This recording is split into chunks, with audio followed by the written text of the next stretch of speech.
चला तर मुलांना, काल आपण बहुपदीचा भागाकार कसा करायचा ते शिकलो. आपण इथपर्यंत पाहिलं होतं. त्यानंतर पुढच्या स्टेपमध्ये जरा थोडीफार अवघड गणितं दिली आहे. ज्याप्रमाणे आपण इथे तुम्ही पाहिलं असेल 2x कसं भागायचं, 6x घन अधिक 8x वर्गला 2x कसं भागायचं हे आपण काल पाहिलं. तर आज पाहूया की 15y चौथा घात अधिक 10y घन वजा 3y वर्ग भागिले 5y वर्ग ह्यांचा भागाकार कसा करायचा.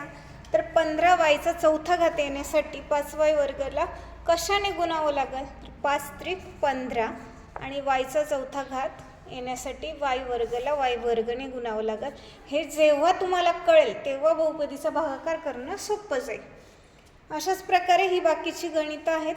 एक झाल्यानंतर दुसरं खाली घ्यायचं आहे, दुसऱ्याचा भागाकार करायचा आहे, नंतर तिसऱ्याचा करायचं आहे. वजा आलं तर वजा संख्येने भागायचं आहे, कारण वजा वजाचा भागाकार अधिक येतो किंवा वजा वजाचा गुणाकारही अधिक येतो. अशाच प्रकारे ही गणित तुम्ही ह्या गणितांचा सराव केला तर तुम्हाला पुढची गणितही म्हणजे जी ह्यात दिलेली असतात सराव संचामध्ये ती सोपी जाईल.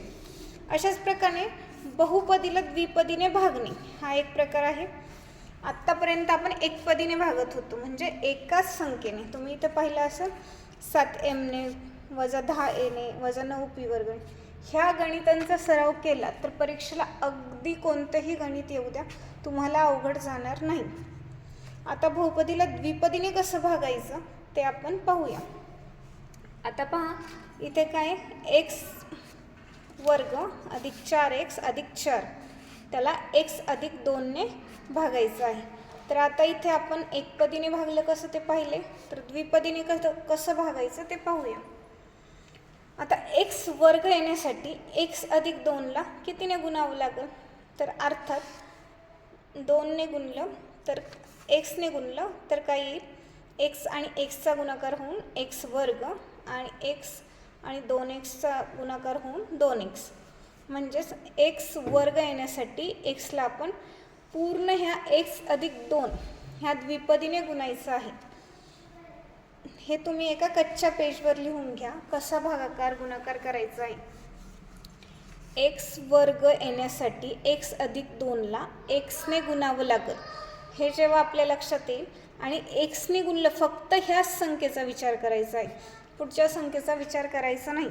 पुढचं आपोआप येतं किंवा जे येईल ते आपण मायनस करून किंवा वजा होऊन पुढच्या स्टेपला त्याचा विचार करू शकतो.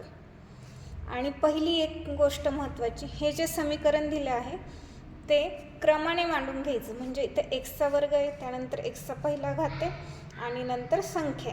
जर इथे मोठी संख्या असेल तर एक्सचा चौथा घात, एक्सचा तिसरा घात, एक्सचा दुसरा घात, मग एक्स आणि मग एखादी संख्या, अशा प्रकारे ते लिहायचं आहे. मग पहा x अधिक 2ला xने गुणलं तर काय आलं, x वर्ग अधिक 2x. ह्यांची वजाबाकी केली तर x वर्ग कॅन्सल झाला. 4x मधून 2x गेले, राहिले 2x अधिक 4, 2x अधिक 4. आता 2x येण्यासाठी xला कितीने गुणावं लागेल, तर अर्थात 2ने गुणावं लागेल. मग त्यांचा एका कच्च्या पेजवर तुम्ही गुणाकार करू शकता. इथे दाखवलं आहे x अधिक 2 गुणिले 2. मग उत्तर आले 2x अधिक 4.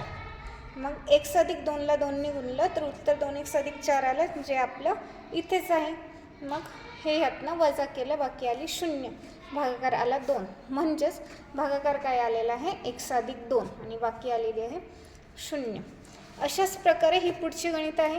क्रमाने मांडून घ्या, ओळीने करत राहा. ज्याला पद नाही, आता इथे बघा गणित काय दिलेले आहे, y चौथा घात अधिक 24y वजा 10y वर्ग भागिले y अधिक 4.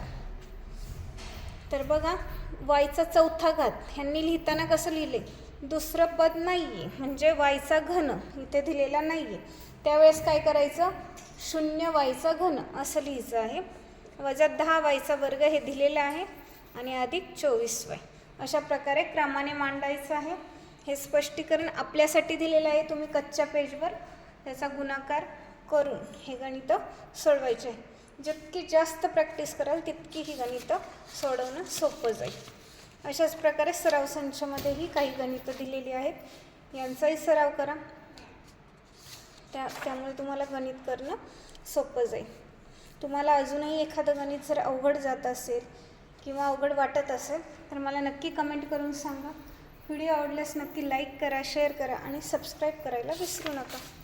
पुढच्या चॅप्टरमध्ये आपण सांख्यांकी हा पुढच्या व्हिडिओमध्ये पाहूया. व्हिडिओ आवडत असेल तर नक्की लाईक करा. माझ्याकडे काही इन्स्ट्रुमेंट नसल्यामुळे व्हिडिओ शूट करणं मला थोडं अवघड जातं आहे, नाहीतर मी एक बोर्डवर तुम्हाला व्हिडिओ बनवून सेंड केले असते. पण ठीक आहे, व्हिडिओ आवडल्यास नक्की लाईक करा. Thank you for watching.